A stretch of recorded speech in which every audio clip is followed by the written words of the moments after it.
नमस्कार, times of Swaraj में आप सबों का स्वागत है। मैं हूं संतोष सिंह और आज हम टाइम्स ऑफ स्वराज में चर्चा करने जा रहे हैं। विधानसभा का सत्र खत्म हो गया और इस पूरे सत्र के दौरान इस बार भी अगर किसी एक डिपार्टमेंट पर सबसे ज़्यादा विधानसभा और विधान परिषद में फोकस रहा तो वो रहा शिक्षा विभाग। घंटों इस बार भी डिबेट हुआ। सरकार पक्ष, सत्ता पक्ष को कौन कहे, विपक्ष की कौन कहे, दोनों पक्ष मिलकर शिक्षा विभाग के अधिकारियों और मंत्री पर जमकर बरसे। पिछले सत्र में भी कुछ इसी तरीके के देखने को मिला था, लेकिन जिस तरीके से पिछले सत्र में हंगामे के बावजूद भी कोई नतीजा सामने नहीं आया, ठीक इसी तरीके की बात इस बार के भी सत्र में देखने को मिला। मंत्री 48 घंटे के अंदर निर्णय लेने की बात कर रहे थे कि समय सारणी में बदलाव करके हम आपको सूचित करेंगे, नहीं कर पाए।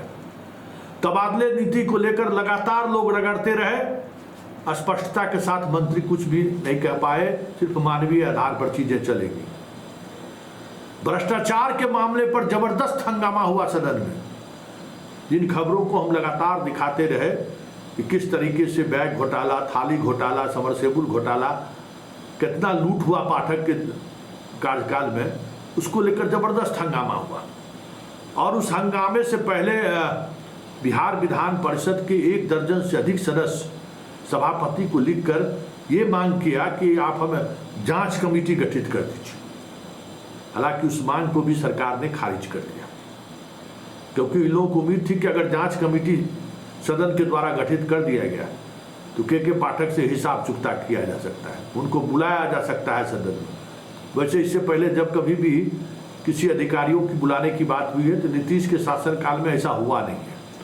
और वैसे भी के पाठक को बुलाने को लेकर कह सकते हैं कि ये दुस्साहस ही होता। जो भी सदस्य सोच रहे होंगे कि के पाठक को बुलाते और वो आ जाते, तो बहुत कई मौके ऐसे आए हैं जिसमें वो अपना टेढ़ी जो है बचाए रखने में कामयाब रहा है। खैर, बड़ा सवाल ये है कि इस बार भी शिक्षक नेता होमवर्क करके नहीं आए थे, ये साफ दिखा। और अगर आज वो होमवर्क करके आए रहते तो के पाठक पर जरूर कार्रवाई होती, और के पाठक पर ही कार्रवाई नहीं होती, शिक्षा विभाग के तमाम अधिकारियों पर कार्रवाई हो जाती। लेकिन होमवर्क करके ही नहीं आए।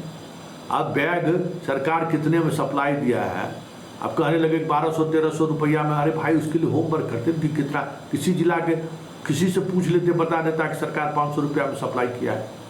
समरसेबुल को लेकर, थाली को लेकर, फैब्रिक बिल्डिंग को लेकर, वो सारे मामले में जिसमें बड़े घोटाले हुए हैं, आप उसको एविडेंस के साथ आते सदन में। और जब आप एविडेंस के साथ, सिर्फ बैग हिलाने से नहीं होगा, झंडा दिखाने से नहीं होगा कि देख लीजिए लूट लिया लूट लिया। अगर आप एविडेंस के साथ आते तो सदन भी मजबूर हो जाता कार्रवाई करने के लिए, सरकार भी मजबूर हो जाता कार्रवाई करने के लिए।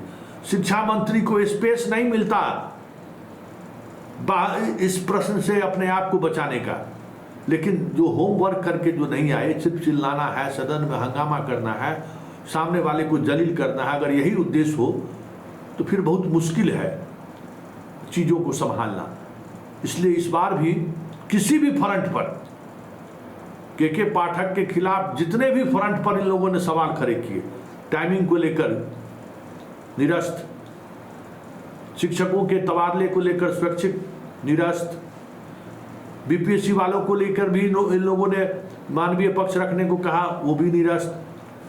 तो देखिए, आप सरकार से जब आप वार्ता करने जाइए या सरकार को जब आप कटघरे में खड़े करने जाइए तो तथ्यों के साथ जाइए, जिसकी घोर कमी इस बार भी देखने को मिला। नवल यादव बोलते रह गए, चिल्लाते रह गए, संजीव सिंह चिल्लाते रह गए, नीरज मुख्यमंत्री के मान सम्मान की बात पे ही उलझते रह गए, लेकिन हुआ कुछ नहीं। तो जरा देखिए, भ्रष्टाचार को लेकर जो बड़ी बड़ी बातें सदन में हुई, अगर होमवर्क करके संजीव सिंह गए रहते तो जरूर कार्रवाई होती। जरा सुनिए संजीव सिंह क्या कहे और मंत्री क्या कह दिए। शिक्षा परियोजना द्वारा ये बैग